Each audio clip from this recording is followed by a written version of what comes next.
الرجیم بسم اللہ الرحمن الرحیم امن یہدیکم فی ظلمات البر والبحر ومن یرسل الرياح بشرا بین یدی رحمتہ الہ مع اللہ تعالی اللہ عما یشرکون امن یبدأ الخلق ثم یعیدہ ومن یرزقکم من السماء والارض الہ مع اللہ قل ہاتوا برہانکم ان کنتم صادقین قل لا يعلم من في السماوات والارض الغیب الا اللہ وما يشعرون ایان یبعثون بل ادارک علمهم في الآخرة بل هم في شک منها بل هم منها عمون صدق اللہ العظیم۔ سورہ النمل کے 5ویں رکوع کی 4 آیات تلاوت کی گئی ہیں، 63، 64، 65، 66۔ ان آیات کریمہ کا ترجمہ اس طریقے سے کیا گیا ہے: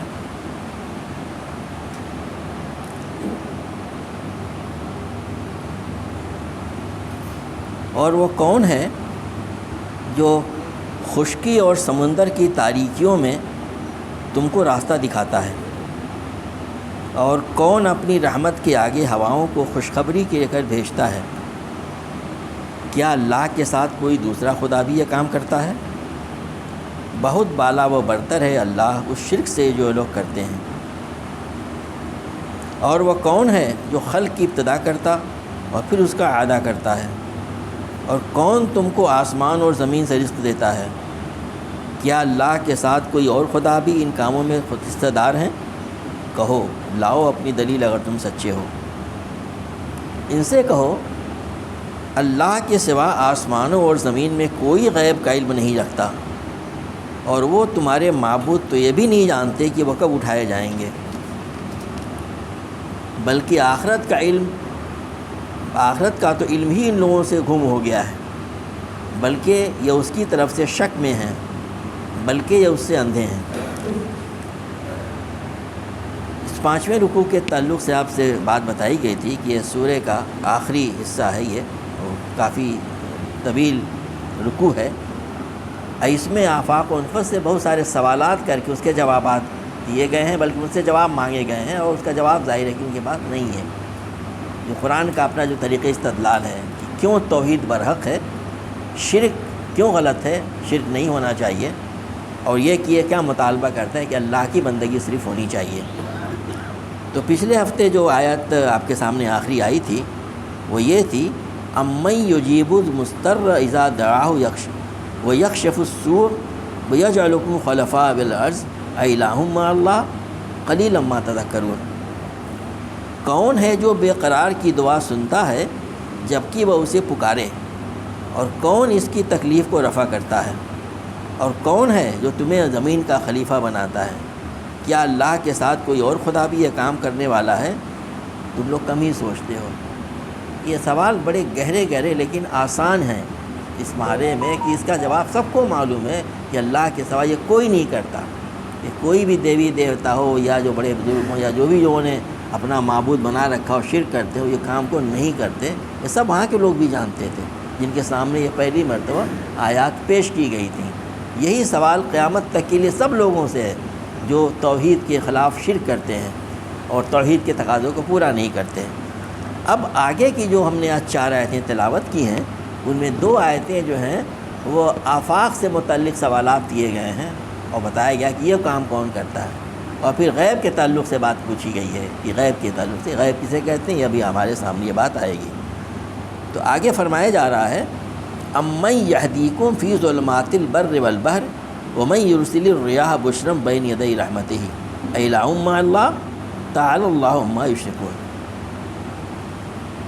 بتاؤ یہ دیوی دیوتا یہ کام کرتے ہیں بریکٹ میں، یا وہ جو کون ہے جو خشکی اور سمندر کی تاریکیوں میں تم کو راستہ دکھاتا ہے، اور کون اپنی رحمت کے آگے ہواؤں کو خوشخبری لے کر بھیجتا ہے؟ کیا اللہ کے ساتھ کوئی دوسرا خدا بھی یہ کام کرتا ہے؟ بہت بالا و برتر ہے اس شرک سے جو لوگ کرتے ہیں۔ ہم سب جانتے ہیں اور یہ تجربہ لوگوں کو ہم کو ہے کہ خشکی اور بحر یعنی زمین کے جو سفر ہوتے ہیں، آج کل تو سفر ہی سفر ہو رہا ہے، کتنا آدمی سفر کرتا ہے، پوری دنیا ایک مٹھی میں جسے کہتے ہیں آ گئی ہے. اور اسی طرح سے بحری سفر بھی ہوتے ہیں. تو زمین کے اسفار ہوں یا بحری سفر ہوں، کیا گیا کہ اس کے اندھیریوں میں آپ سب جانتے ہیں کہ اس میں جو ہے جو چیز لوگوں کی رہنمائی کا ذریعہ بنتی ہے وہ اللہ تعالیٰ نے جو نظام قائم کیا ہوا ہے آسمان میں تاروں کا. اسی لیے ہمارے طالب علمی کے زمانے سے یہ پرانا سبجیکٹ ہے سائنس کا، بہت ہی ایڈوانس، ایسٹرونامی اینڈ نیویگیشن. دیکھیے ذرا، ایسٹرونامی علم نجوم اینڈ نیویگیشن. نیویگیشن میں چیزیں آتی ہیں زمین کے اوپر ہوائی جہاز کا اڑنا بھی اور بحری سمندر میں دریاؤں میں چلنا بھی.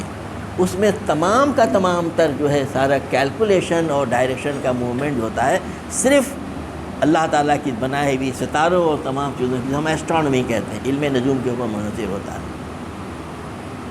اس کا استعمال اس زمانے میں بھی لوگ کیا کرتے تھے، بحری سفر کیا کرتے تھے. رات کے اندھیروں میں جب سفر کرتے تھے، ریگستان میں کوئی لینڈ مارک نہیں ہوتا ہے جیسے ہم آج کل دیکھتے ہیں کہ فلاں فلاں لینڈ مارک ہے، ستاروں کی مدد سے کیا کرتے تھے. تو کون اس کا بنانے والا تھا؟ اسی طرح قرآن پاک نے اشارہ کیا کہ وہ کون ہے جو خشکی اور سمندر کی تہوں میں تم کو راستہ دکھاتا ہے. جن لوگوں کو بحری سفر کا اتفاق ہوا وہاں بھی دیکھیں گے وہ کہ وہاں بھی سمندر کے سفر میں جو ہے مختلف دیوی دعوتاؤں کا کچھ بھی کام نہیں ہوتا ہے. وہ پہلی بات تو بالکل ایسی موسیقی لگا دی جائے کہ آدمی کو پتہ ہی نہیں چلے کہ سفر چل رہا ہے. لیکن جب کوئی پریشانی مصیبت آتی ہے تو سب لوگ بس ایک اس کو اوپر والے کو یاد کرتے ہیں. تمام کے تمام مشرکین بھی، یہ آج کل کے بھی تجربے یہی ہیں یہاں پہ. تو اسی طرف اللہ تعالیٰ اشارہ کرتا ہے کہ بتاؤ یہ معبود جن کو تم نے اللہ کا شریک ٹھہرا رکھا یہ کرتے ہیں کام، یا وہ اللہ یہ کام ہی کرتا ہے. اس کے بعد اللہ تعالیٰ نے دوسری نعمت کا ذکر کیا ہے، اور کون اپنی رحمت کے آگے ہواؤں کو خوشخبری لے کر کے بھیجتے ہیں.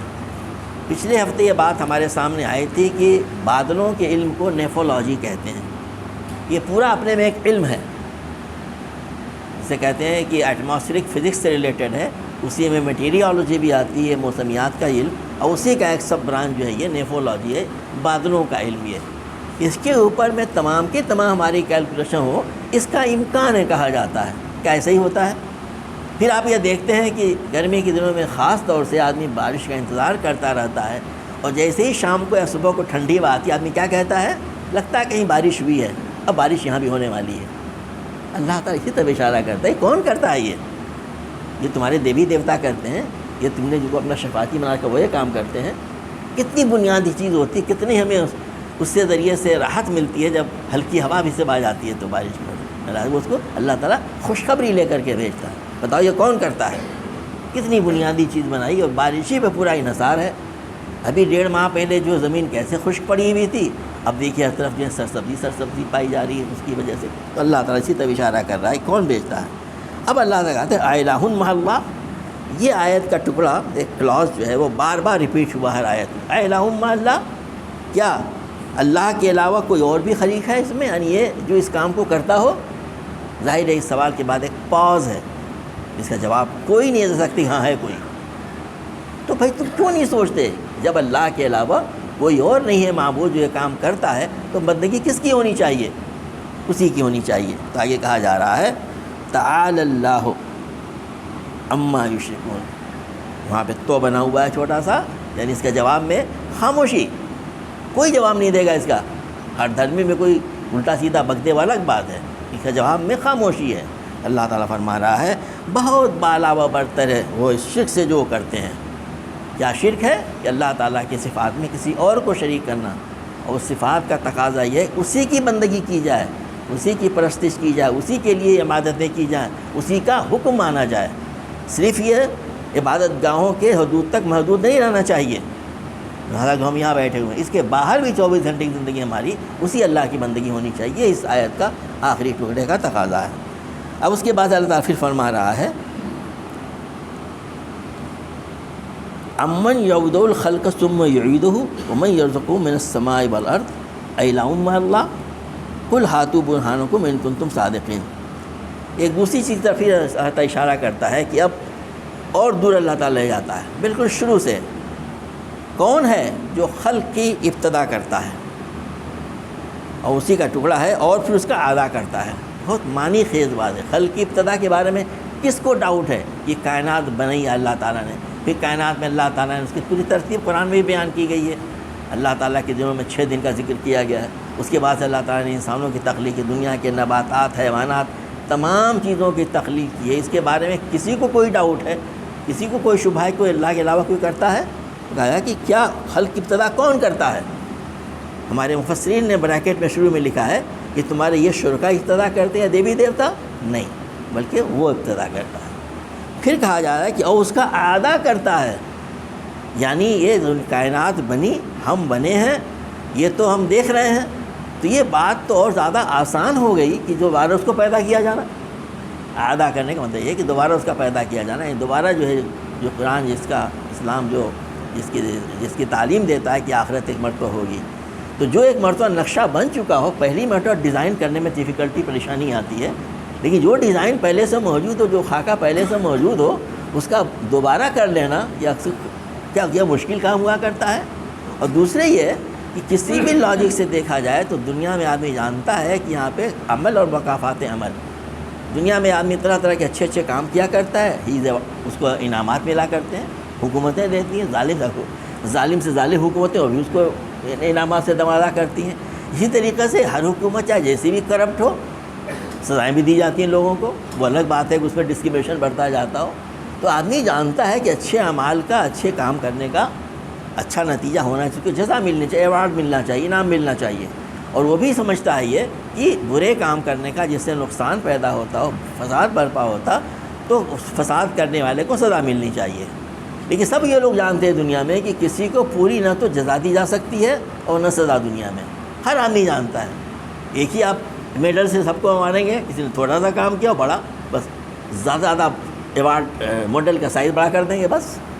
یا کسی نے بہت سارے گناہ کیے ہوں، بہت سارے جرائم کیے ہوں، بہت سارے اس نے قتل کیے ہوں، ایک قتل کرے تو ایک سزا، اور سینکڑوں نہیں، ہزاروں نہیں، لاکھوں کرے جیسا لوگ کر رہے ہیں، پکڑ جائے، میں آ جائے، ایک ہی سزا ملے گی، ایک ہی مرتبہ موت آ جائے گی. تو ہر شخص یہ جانتا ہے کہ نہیں، دنیا میں جزا اور سزا مکمل ہو ہی نہیں سکتی. تو بڑے سے بڑے دہریہ بھی یہ بات کہتا ہے کہ نہیں، ایک دنیا اور ہونی چاہیے، آخرت ہونا چاہیے، مکمل نہیں ہے.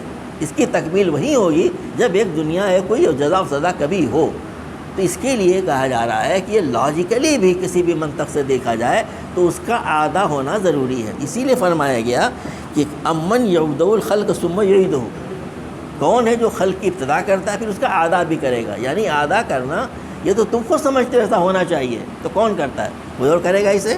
پھر کہا جا رہا ہے، اس کے بعد ذکر کیا گیا ہے وَمَن يَرْزُقُكُم مِّنَ السَّمَاءِ وَالْأَرْضِ، اور تمہیں آسمان اور زمین سے رزق دیتا ہے. ہمیں رزق کہاں سے ملتا ہے؟ زمین میں اللہ تعالیٰ نے نباتات پیدا کیا، بوٹانی جسے ہم کہتے ہیں، حیوانات پیدا کیے، جمادات پیدا کی، زمین سے نکلتے ہیں، بارش اللہ تعالیٰ برساتا ہے. تمام کی تمام رزق جو ہوتی ہیں وہ ہمارے زمین سے مالا کرتی ہیں. آسمان سے کیا ہوتا ہے؟ سورج کی روشنی آتی ہے، آج کا سب سے بڑا توانائی کا ذریعہ ہے.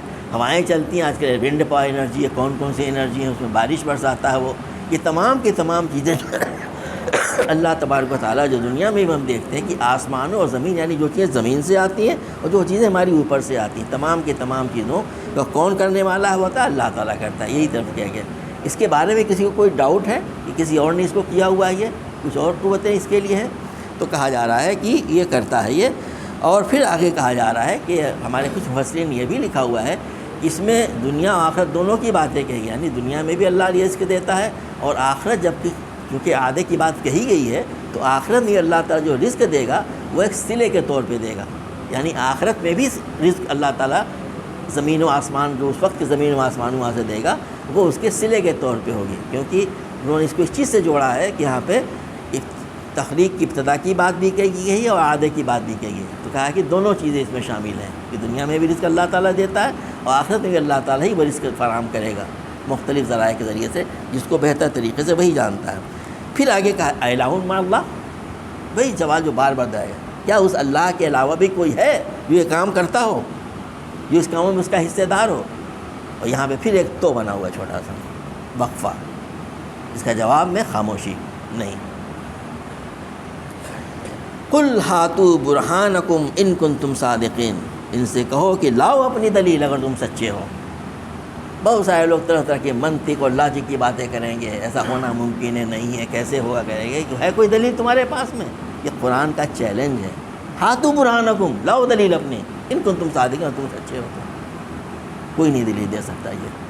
یہ ہے قرآن پاک کا استدلال. آدمی پڑھے تو اس کو، سمجھے تو اس کو. لاؤ دلیل تمہارے کوئی ہے؟ نہیں، کوئی نہیں ہے. تو پھر اس کا تقاضا یہ ہے کہ اس اللہ پر ایمان لاؤ، اس کی توحید پر ایمان لاؤ، اسی اکیلے بندگی کرو، اس کے ساتھ کسی کو شریک نہ کرو. اب اس کے بعد سے اگلی 2 آیتوں میں اللہ تعالیٰ غیب کی باتیں بنانا چاہ رہا ہے، کیونکہ سب سے بڑا جو تنازع ہر زمانے میں رہا ہے، اور مکے کے مشرکین بھی کا بات کرتے تھے، اس کے پہلے بھی جو انبیاء کرام آتے رہے ہیں. دنیا موجود ہے، ہم پیدا ہیں، ہم ماننے میں کوئی حرج نہیں ہے. اللہ تعالیٰ رزق دیتا ہے، کوئی حرج نہیں ماننے کے اندر میں. اللہ کے نبی ہیں، صادق ہیں، امین ہے، ہی کوئی حرج نہیں مان لینے میں. لیکن آخرت ایک دنیا ختم ہوگی، اس کے بعد سے اس کا پورا پھر سرے سے جزا و سزا ہوگی. اس بات کا لوگ انکار کرتے رہے ہیں، اور انبیاء کرام کا سارا زور اسی پہ ہوتا ہے آخرت کے اوپر میں. یہ دنیا حتمی نہیں ہے، ایک دن ختم ہوگی اور جزا و سزا ملے گی. ہمیں وہاں کے لیے ہم کو اپنے عمل کو کرنا ہے کہ جو ہمیں وہاں فائدہ پہنچائے. تو کہا جا رہا ہے قُل لَا يَعْلَمُ مَنْ فِي السَّمَاوَاتِ وَالْأَرْضِ الْغَيْبَ إِلَّا اللَّهُ. ان سے کہو اللہ کے سوا آسمانوں اور زمین میں کوئی غیب کا علم نہیں رکھتا. یعنی صرف یہی نہیں کہ انسان نہیں رکھتے، آسمانوں زمین میں کوئی اور دوسری بھی جو اللہ کی مخلوقات ہیں. مثال کے طور پہ اس زمانے میں کہتے تھے ہمارے کنٹرول میں جن ہیں، یا کچھ اور بھی غیبی کو ہوتے ہیں، کچھ لوگ کہتے ہیں شیطان کو کنٹرول میں کیے ہوئے ہیں. تو کہتا ہے کہ کوئی نہیں، آسمانوں اور زمین میں کوئی مخلوق اللہ تعالیٰ کی نہیں ہے ایسی ہے جس کو غیب کا علم کیا. اب غیب کیا ہے؟ وہ چیزیں جو اللہ آپ اس کو ایکسپلین نہیں کر سکتے. کچھ چیزیں مرتبہ غیب ہوتی ہیں، لیکن بعد میں وہ چیزیں اللہ تعالیٰ بتا دیتا ہے. آج ہم جن چیزوں کا استعمال کر رہے ہیں، آپ 1400 سال پہلے کی بات تو چھوڑ دیجئے، 200 سال پہلے کسی کو بتایا جاتا ہے ایک زمانہ ایسا آئے گا کہ ہم کچھ کو نظر نہیں آئے گا اور اچانک ایک چیز دبائیں گے، روشنی ہو جائے گی. ہم کہیں بات کر رہے ہوں گے، آواز پہنچانے کے لیے بہت سارے وہ کیا کہتے ہیں کہ آواز مکبر کیا کہلاتے، جو جو جو ایک دوسرے کی آواز یعنی اس کو جگہ جگہ کھڑے کیے جاتے تھے، یہ بات کو پہنچائی جائے بڑے مجمع میں. یہاں پہ بیٹھا ہوا آدمی، اسپیکر لگا ہوا، لاؤڈ اسپیکر لگا ہوا، کوئی بات کر سکتا تھا. یہ چیزیں اس زمانے میں غیب تھیں بالکل. وہ بہت سارے ہمارے علوم ہیں، چاہے وہ میگنیٹزم کا ہو، الیکٹریسٹی کا ہو، الیکٹران کا ہو، وغیرہ وغیرہ کا ہوگا، تو اس کو ہمارے لیے پیدا کر دیا کرنے کے لیے. لیکن یہاں جس چیز سے مراد ہے وہ آخرت کا وہ علم کا غیب جو اللہ تعالیٰ جو قیامت ہوگی، کب ہوگی، اور اللہ تعالیٰ آخرت میں کیا کچھ کرنے والا ہے، اس کے اللہ کے سوا کوئی نہیں جانتا. اور یہ حقیقت ہے. جس طریقے سے یہ چیزیں غیب تھیں، وہ اللہ تعالیٰ کہتا ہے کہ ان چیزوں کے بارے میں اللہ تعالیٰ کے علاوہ کوئی نہیں جانتا. یہ بات بہت اہم ہے، کیونکہ بتایا گیا کہ دنیا کی مشرق قومیں نہیں، آج کل کے ترقی یافتہ دور میں بھی بڑے بڑے فلسفی لوگ جو ہیں کہتے ہیں کہ ہمارے کنٹرول میں کچھ قوتیں، ہم چیزیں معلوم کر سکتے ہیں. کہنے کے لیے کہتا کہ نہیں، جو غیب ہے، جس کو اللہ تعالیٰ اسلام غیب ڈیفائن کرتا ہے، اس کا علم اللہ کے علاوہ کسی کو اور نہیں ہے. کل آپ کہہ دیجئے اس کا کسی کو نہیں ہے. اور بتایا جا رہا ہے کہ تو کے بعد وما یشعرون ایان یبعثون، ان کو یہ بھی نہیں معلوم ہے کہ وہ کب اٹھائے جائیں گے. ہمارے مولانا نے ترجمے میں لکھا ہے تمہارے معبود یہ بھی نہیں جانتے. یہاں پہ آخرت کے اٹھائے جانے کے بارے میں، کہ بعثت کے بارے میں، کہ کب یہ قیامت آئے گی. دنیا میں جتنے بھی سائنسداں پریڈکشنز کیا کرتے ہیں کتنے بلین لائٹ ایئرس کے بعد میں دنیا ختم ہو جائے گی، بس ایک قیاس ہے یہ. اور بلین کوئی معمولی تعداد ہوتی ہے، بلین لائٹ ایئرس، باپ رے باپ، سبحان اللہ. اللہ تعالیٰ کہتا ہے کہ ان کو بالکل نہیں معلوم ہے، اس کا شعور نہیں ہے. یشعرون کا مطلب ہوتا ہے کہ یعنی اس کا ادراک کیا ہی نہیں آ سکتا، شعور نہیں ہے کہ کب ایسا ہوگا. تو اللہ تعالیٰ کہتا ہے کہ اس چیز کے بارے میں تم نہیں جانتے، مان لو.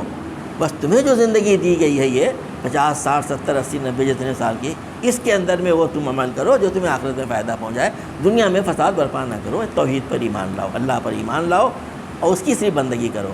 کہ ان کے بارے میں ان کو بالکل نہیں معلوم ہے. اور اگلی آیت میں ہی کہا کہ بل ادارک علمہم فی الآخرہ، بلکہ اصل معاملہ یہ ہے کہ آخرت کا علم ان لوگوں سے گم ہو گیا ہے.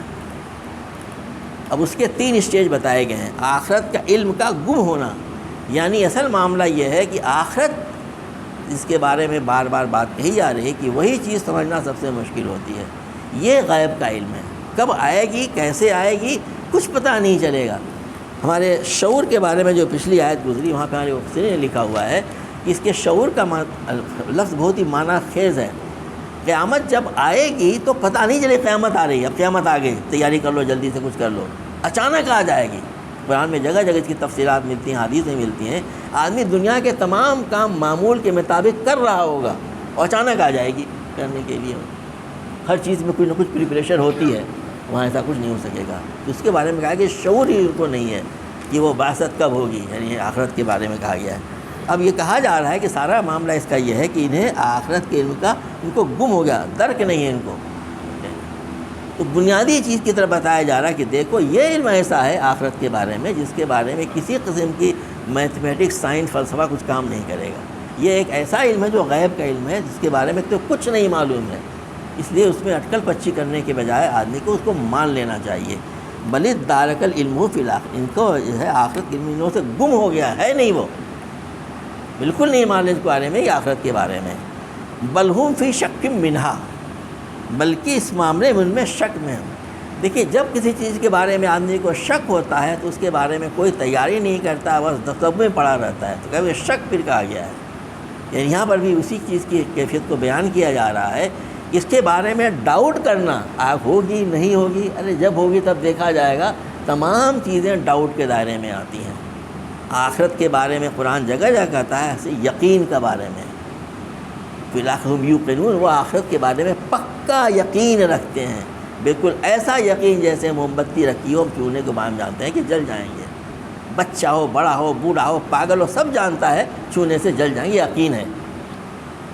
آخرت کے بارے میں کہا گیا اور اسی کے بارے میں نہیں کہا گیا، آخرت کے بارے میں یقین کی حد تک ہونا چاہیے۔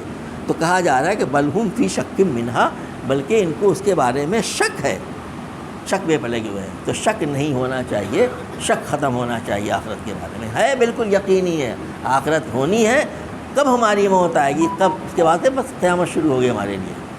اب اس کے بارے میں آپ کا ٹائم کا کچھ پتہ نہیں چلے گا کہ کتنے دنوں آدمی سویا رہا اور موت کی نیند سویا رہا۔ کہا جا رہا ہے آگے اگلی بل ہم منہا عمون، بلکہ اس سے سلسلے میں بالکل اندھے ہیں۔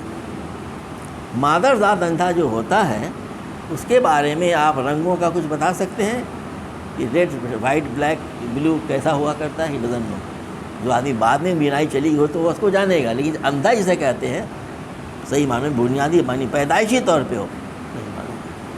تو آخرت کے بارے میں بھی کسی قسم کی اٹکل پچکل کرنا جو ہے بالکل صحیح نہیں ہے، اس کے بارے میں انسان کو مان لینا چاہیے۔ اللہ تعالیٰ نے علم ہم کو نہیں دیا ہوا، اس کے پیچھے کوئی بہت بڑی مصلحت ہے۔ ہمارے مفسرین نے بہت بڑی بڑی باتیں لکھی ہیں، اس کا وقت یہاں پہ نہیں بتانے کا کہ آخرت کے بارے میں اللہ تعالیٰ کیوں نہیں کچھ بتا دیتا کرنے کے لیے، کسی کو نہیں بتایا۔